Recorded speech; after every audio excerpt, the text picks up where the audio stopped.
नमस्कार, भारत फर्स्ट में आप सबका स्वागत है। आज गाज़ियाबाद से एक बहुत सनसनीखेज़ मामला सामने आया है, जिसमें 3 बच्चियों ने अपनी जान दे दी सिर्फ़ इसलिए कि उनके पिता ने उनसे उनका फ़ोन ले लिया था। कि दिन-प्रतिदिन बच्चों में मनोवैज्ञानिक जो स्थिति है, वो खराब होती जा रही है। बच्चे अपने आप को संतुलित नहीं कर पा रहे हैं और इसके लिए बहुत बड़े-बड़े कदम उठा रहे हैं।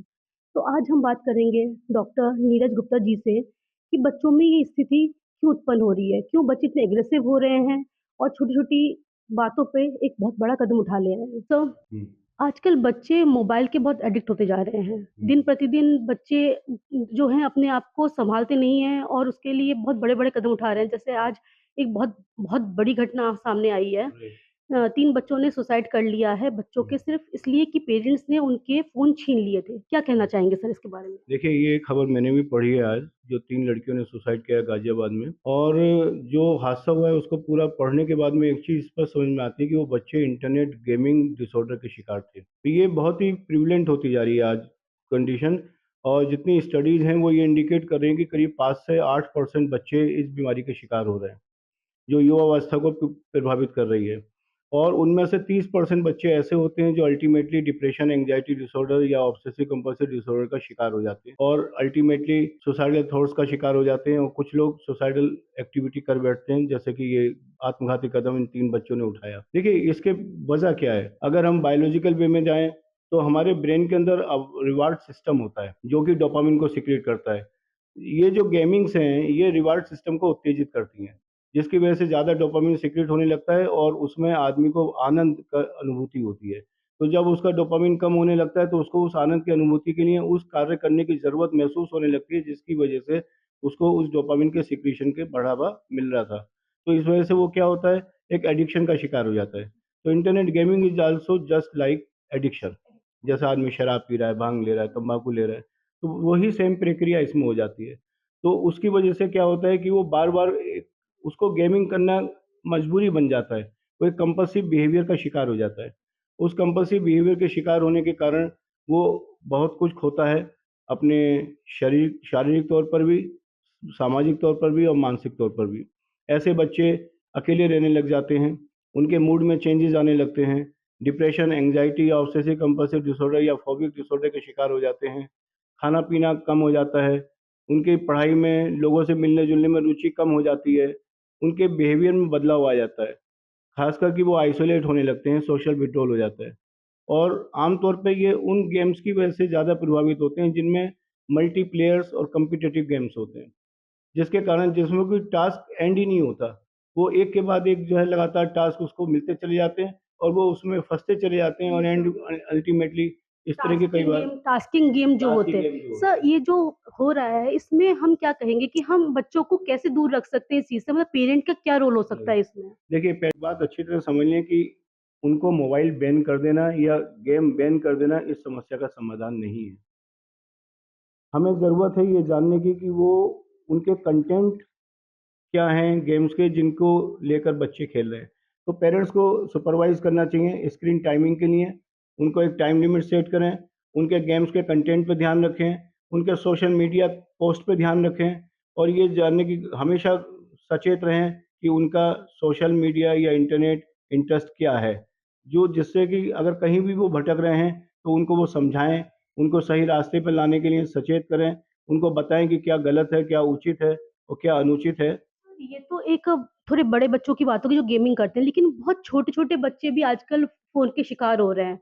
तो पेरेंटिंग में कहाँ कमी आ रही है जहाँ कि बच्चे सिर्फ़ फ़ोन को लेके ही जीना चाह रहे हैं या बहुत 3 साल का बच्चा, 2.5 साल का बच्चा तक फ़ोन को लेके इतना एडिक्ट है, क्यों है ऐसा? उसकी वजह हम लोग ज़िम्मेदार हैं। हमने देखा है कि बहुत सारे पेरेंट्स समय के अभाव के कारण अपने बच्चे को समय ना दे पाने की वजह या तो वो काम में व्यस्त हैं या किटी पार्टीज़ में व्यस्त हैं या अपने दूसरे शौकों में व्यस्त हैं। तो जब बच्चा शोर मचाता है, तो वो अपना उठा के मोबाइल दे देते हैं कि लो बेटा ये मोबाइल देखो। वो शुरू में उससे उनको वो मोबाइल में फँस जाता है, उनको रिलीफ़ लगता है, उनको वो चीज़ समय मिल जाता है जिसके लिए उन्होंने मोबाइल दिया। वो ये भूल जाते हैं कि ये मोबाइल देना धीरे-धीरे उसकी आदत का शिकार बना देगा और फिर उससे मोबाइल छुड़ाना मुश्किल होगा। तो पहले तो पेरेंट्स को ये नहीं करना चाहिए। पेरेंट्स को अपने बच्चों के साथ समय बिताना चाहिए। उनके साथ उनको उनके एक्टिविटीज़ को चैनलाइज़ करें। जैसे कि उनके गेम्स खेलें उनके साथ, उनकी लाइफ़स्टाइल में चेंज लाएँ, है ना? उनको जो है थोड़ा-सा रिलैक्सेशन थेरेपी दें, उनके खाने-पीने का ध्यान दें, पौष्टिक आहार उनको दें, उनकी नींद को नियमित करें, उनको प्रॉपर टाइम पे सोएँ।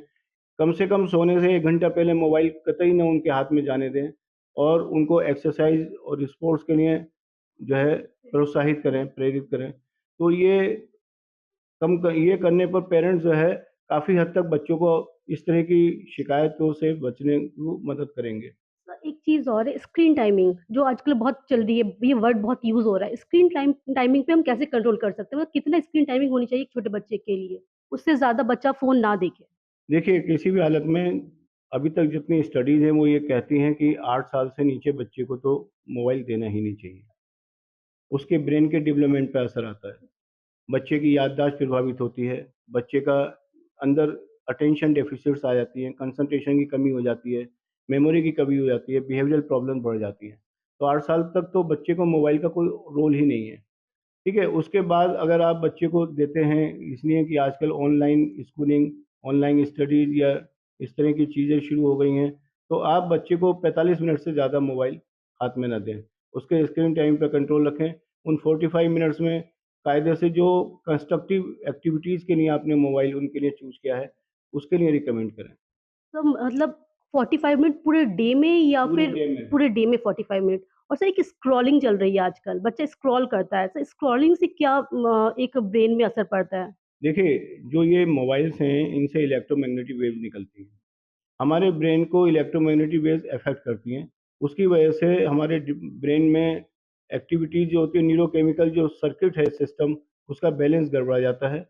उसकी वजह से न्यूरोट्रांसमीटर्स डिस्टर्ब हो जाते हैं।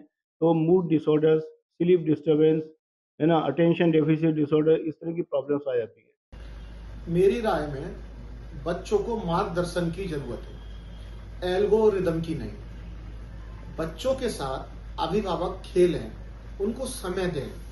आजकल अभिभावकों को खुद फोन की लत लग गई है। आप ही ईमानदारी से बताएं, हमारे घरों में अभिभावक बच्चों के साथ बैठकर कितना समय व्यतीत कर रहे हैं। आजकल बच्चे साइलेंट एपिडेमिक यानी कि खामोशी की बीमारी बच्चों को लग रही है। मैंने जैसा पढ़ा कि 2-3 साल से बच्चियां स्कूल नहीं जा रही थी, फिर भी अभिभावक, समाज, प्रशासन को इसकी भनक तक नहीं लगी। अभिभावकों को इस बात का समाज में लाना चाहिए था। हमें बच्चों के साथ संवाद बढ़ाने और उन्हें डिजिटल साक्षरता की आवश्यकता है ताकि बच्चे आभासी और वास्तविक दुनिया की पहचान कर सके। Good afternoon friends. Mobile phone की लत के कारण आजकल सुसाइड की घटनाएं होना कोई बहुत आश्चर्यजनक बात नहीं है। इसमें समाज के साथ साथ हम पेरेंट्स की बहुत बड़ी रिस्पॉन्सिबिलिटी है। आप आज के दौर में टेक्नोलॉजी से बच्चों को पूरी तरह से दूर नहीं कर सकते, ये पॉसिबल नहीं है। टेक्नोलॉजी का यूज़ बच्चा करेगा और सभी बच्चे कर रहे हैं, पूरे वर्ल्ड में सभी बच्चे कर रहे हैं और ज़रूरी भी है। अगर आप टेक्नोलॉजी के हिसाब से अपडेट नहीं रहेंगे तो ऐसे में आप बिल्कुल पिछड़ जाएंगे। तो ऐसा पॉसिबल नहीं कि बच्चों को मोबाइल फ़ोन ना दिए जाए। मोबाइल फ़ोन देना एक नितांत आवश्यक चीज़ हो गई है, क्योंकि गूगल में पूरे वर्ल्ड की सारी नॉलेज की चीज़ें हैं। तो बच्चा नॉलेज भी गेन करता है। हाँ, उसका मिसयूज़ अगर कर रहा है तो उसके लिए हमें उसकी प्रॉपर मॉनिटरिंग की ज़रूरत है। और लेकिन इसमें पेरेंट्स को ये चाहिए कि अनड्यू प्रेशर ना बनाएं। हाँ, मोबाइल छीनना उसका सलूशन नहीं है। उसकी मॉनिटरिंग करें आप और बच्चे की काउंसलिंग करें। मोबाइल छीनना आज की डेट में पॉसिबल नहीं है। हर बच्चे को मोबाइल देना पेरेंट्स की एक तरह से रिस्पॉन्सिबिलिटी भी है। बस उसकी प्रॉपर मॉनिटरिंग होनी चाहिए और उसका मिसयूज़ ना करे बच्चा, इस पर ध्यान देने की ज़रूरत है। लेकिन बिना मोबाइल के आज के समय में जीवन की कल्पना करना संभव नहीं है। ना हम रह सकते हैं, ना बच्चे रह सकते हैं। बस उस तकनीक का सही इस्तेमाल करने की ज़रूरत है। Thank you. तो हम ये उम्मीद करेंगे कि बच्चे इससे सीख लें और कुछ सीखें कि हमें मोबाइल कम देखना चाहिए। इसी तरह की जानकारी के लिए आप बने रहिए भारत फर्स्ट टीवी के साथ। मैं अपनी वीडियो जर्नलिस्ट श्रद्धा सिंह के साथ सुष्मिता रॉय।